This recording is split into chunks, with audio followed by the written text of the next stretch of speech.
Good day everyone, I am Diesto, and for today we're going to talk about the golden ratio. There's another exciting offshoot of the Fibonacci sequence, the golden ratio. Suppose you have two quantities, A and B, wherein the formula is A plus B divided by B, where B is greater than A. If this ratio comes out to be equal to the ratio of A and B, then you'd say that A and B have a golden ratio. It's represented by the Greek letter phi. You will notice that all Fibonacci numbers have the golden ratio, the value of which is close to 1.618033, or simply try plugging 1 plus square root 5 divided by 2.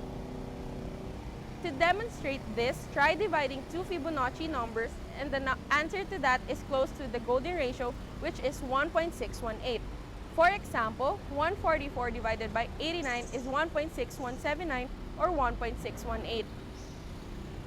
As n becomes sufficiently large, the Fibonacci sequence approaches or approximates a geometric sequence. So starting with the number 144, if we multiply 144 by 1.618, we can get 233, which is also part of the Fibonacci sequence.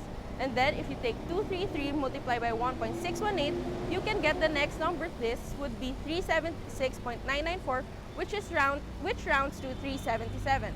So if you take 377 multiplied by 1.618, we can get the approximate next number of Fibonacci sequence, and that is going to be 609.986 or 610.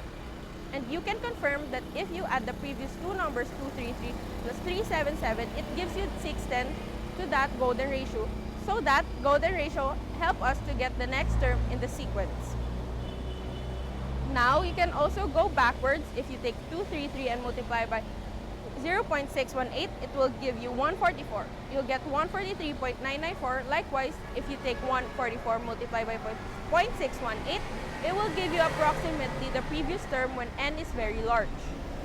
Now, if you try to use that for smaller numbers, here it's not going to work well.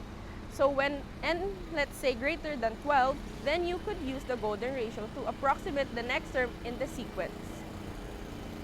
From snail shells to flowers, from bananas to the inside of the human ear, from large iconic buildings to galaxies, the golden ratio can be seen everywhere.